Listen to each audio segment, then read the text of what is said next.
Wow, wow, wow, wow. What a game. This game was a lot more fiercely contested than it had any right being. And I have to say, massive credit goes to Plymouth Argyle. After this game, I'm thinking to myself, how was playing against League One, 7th place Plymouth, a lot harder than our game before the break against Tottenham? Like, what's that really telling you guys? I'll let you come to your own conclusions, but I need to just start this review off by giving, absolute credit to our penalty saving king in Kepa Arrizabalaga. Now, of course, the penalty from the Plymouth player wasn't a great one, but it doesn't matter. It's the fact that Kepa is so good when it comes to making these saves. He has so much confidence in this aspect of his game that if I'm a striker taking a penalty in this type of moment, not only am I feeling the pressure from having to get my team back in the game, but knowing that Kepa is one of the best at making these types of saves and saving pens, the pressure is added on tenfold, you guys. So honestly, as I've been saying this season, we have two great goalkeepers. Kepa's been unreal for us in a competition aspect. Credit to him, and I'm kind of hoping that he gets all the remaining FA Cup games at least. I think he deserves it this season. He's shown that he's been, an amazing replacement for Mendy, and at least we have our goalkeepers on point. But I guess maybe another area in which we are really struggling in, it seems, is with those offensive players, because I thought I was seeing some improvements in that game after Tottenham, and today, wow, it felt like we went like 2 steps forwards and went like 3 steps back. Today, you guys, I'll be talking about the players, Lukaku. We have to talk about Lukaku. I'll be talking about some of the moments, some of the great plays, etc, etc. I hope you guys enjoy. But before I get into anything, of course, one quick plug out the way first. I don't know what you guys are seeing right now. Of course, looking at the new pre-match kit for this season, it's an absolute thing of beauty. Like, when I took out the packaging today, you guys, I was like, rah, this looks even better in real life compared to seeing it online. You guys, real quick one, description below, you'll find links towards this if you are interested in buying it. And don't forget to use discount code NINI10 at checkout to get 10% off your order, you guys. This kit, I'm sorry, it's worth it. It's just like, it's too wavy, it's too nice. But let's get back to the review. And it was sad to hear that Thomas Tuchel has contracted COVID. Of course, having COVID is not going to stop Tuchel managing, even if he's not actually on the touchline in the stadium. We know that throughout the game, he was constantly talking to his assistant manager, just directing things from behind the scenes. You're not expecting anything less, to be honest, and I'd be curious to know what you thought about today's performance. Things did not start off great for us at all. Plymouth get the first goal early on, and you have to say the blame fully goes to Lukaku. I just felt like his whole body positioning was just like not very good. It felt like he was complacent in that moment for me.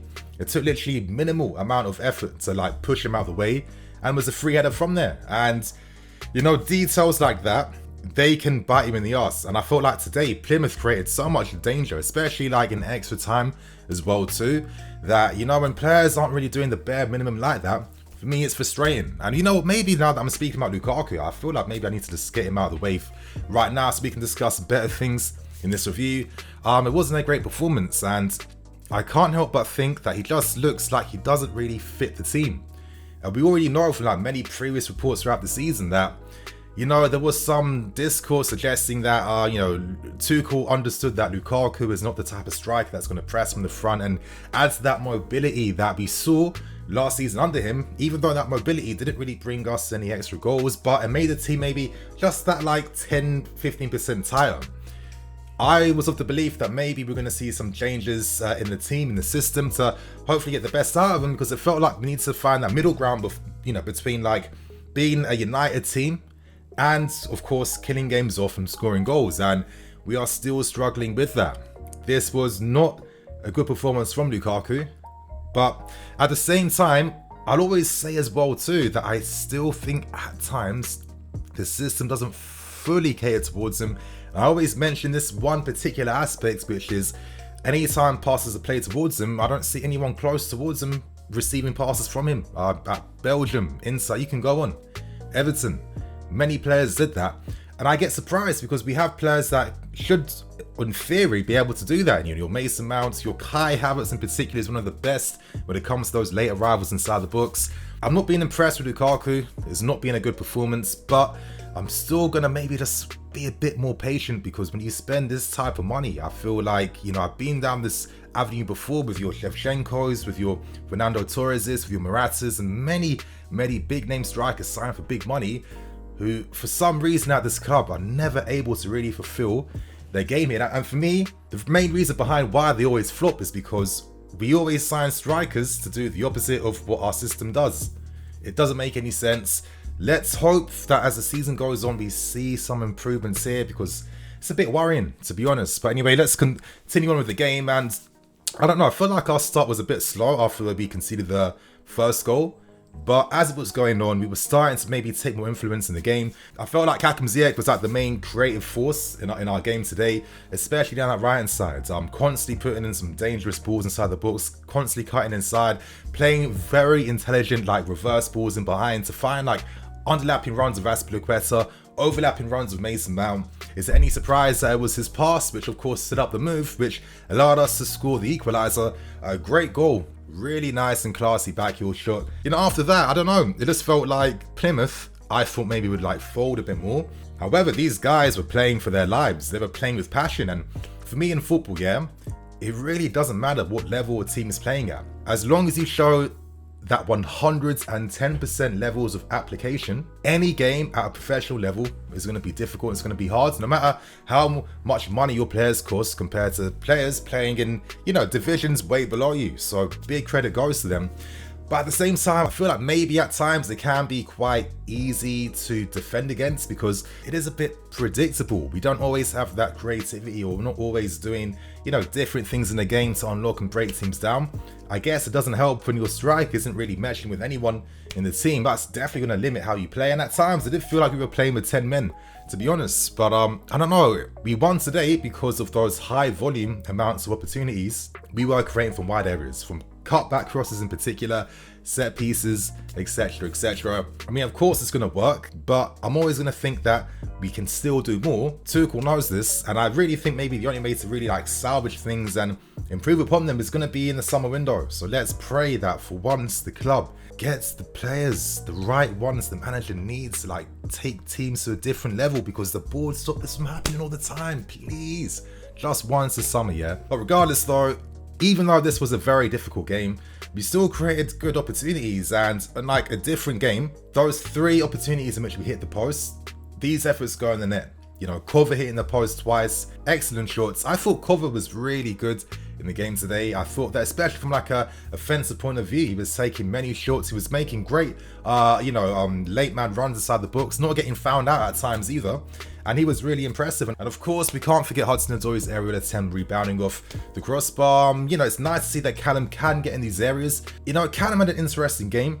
He did some good things at times when it comes to that 1v1 play. We want to see a bit more, but of course things have made it a lot harder for us, because Plymouth's goalkeeper Michael Cooper was just having an outstanding game today, making unreal saves time and time again. I feel like anytime we play against teams, their keepers constantly turn into like a fusion of like prime Casillas and prime Buffon. It doesn't make any sense, but we're kind of used to that at this point. And as the game was going on, I felt like we definitely had to see some changes in the game with substitutions. Of course, FA Cup, you can make 5 subs. However, I didn't really feel like maybe the substitutions did as much, and their effect didn't really come into place until like extra time after 90 minutes. Of course, we saw Timo coming on. Wow. But you know what? Applying the same logic and reasoning I used for Lukaku, I can apply that to Timo Werner. You know, if you're bringing this guy on to play as a winger, like what do you expect? Like, we know that when it comes to the techie part of the game, that's not what he's there for. He's literally there to get on the end of through balls and behind. That's his game. It's like having like the German Jamie Vardy. Like, if you had Vardy in your team, is he going to be playing out wide for you? Are you going to have him cutting inside from these positions? No, you're not. So it's like this constant contradiction that we see all the time at this club over many years, not just this season, when it comes to signing the right attacking profiles for the way we're trying to play. It has to improve upon, and I guess guys like Dembele is definitely a good start towards salvaging that. But I was really disappointed, and there was this one moment near the end of the second half when Lukaku and Timo Werner, literally in the best positions you want them to be in. You know, they got an opportunity here to win the game for us right near the end. And it relied on two things. It relied upon Lukaku getting that pass right, and it relied upon Timo Werner quickly entering that space, so Lukaku knows exactly where to move that ball. And is it any surprise that they both fumbled it up again? And it's these constant individual mistakes we see all the time. Like, you guys, you know, I've got my criticisms of the system at times, not all the time. Some of you guys just hear what I say completely differently, to be honest. But you know, regardless of the fact that the system is a platform for the players, I don't ever make excuses up for players and terrible execution. I'm sorry, like at this level as well too, I'm expecting the execution to be a lot better, and a lot of these like easy moments as well too, which we constantly see getting fumbled.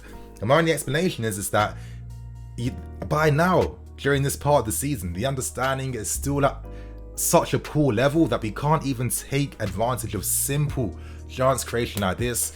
It's not good enough. I think we all know that. I don't have to tell you guys that. But any surprise that the game then goes into extra time afterwards. And yeah, I guess on paper it was a fair reflection of the game, because Plymouth, man, they played with all their heart, all their energy. And it took us until the 108th minute for Marcus Alonso to be in a striker position, as he always is, to of course make it 2-1. Nice movement in behind from Kai Havertz, who played in a nice little cutback pass again. Finally, nice little movement in behind from Kai Havertz, who played in a nice cutback pass to find Marcus Alonso, who took the shot with his right foot, you know, showing the right technique. And we're always going to think this, but the fact that he's been at this club for how many years, and not once have we seen him play as a striker, just for one game? Like, honestly, I would not be surprised if Alonso just absolutely banned playing as a striker. But what do you guys even think about that? Comment below too. But then after we went 2-1 up, the reaction in the second half of extra time was just wow. I mean, it was literally all Plymouth. It was all Plymouth. I'm seeing players, I know, you know, fitness drops, but it was the same thing for them as well too. So I don't see the excuses there. We were losing out on individual battles, 50-50s. I mean, the counter-attacks were just god awful. You know, players just getting dispossessed so easily, fumbling moves. I don't understand why it's like this sometimes. It's so poor.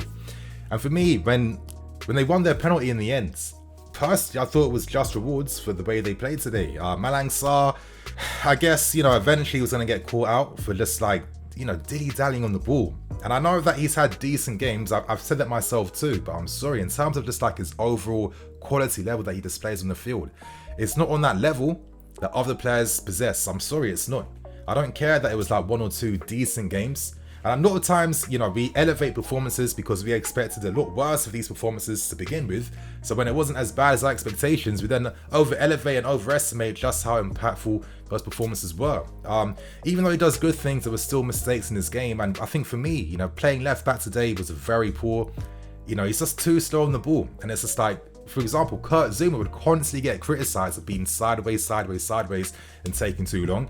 Bro, like, he did not play passes as slow as what Sarr's playing, especially when I thought Sarr was more of a ball-playing defender as well too, coming out from Nice and that. So, for me, was I can't say disappointed, because I kind of expected it. Thank God this game did not go into penalties, because I'd have been a bit nervous, to be honest. But regardless though, you know, we had to fight in this game, and credit goes all the way to Plymouth for making this an entertaining game, for playing with bravery and having a game plan which was clearly working for large parts of the game today.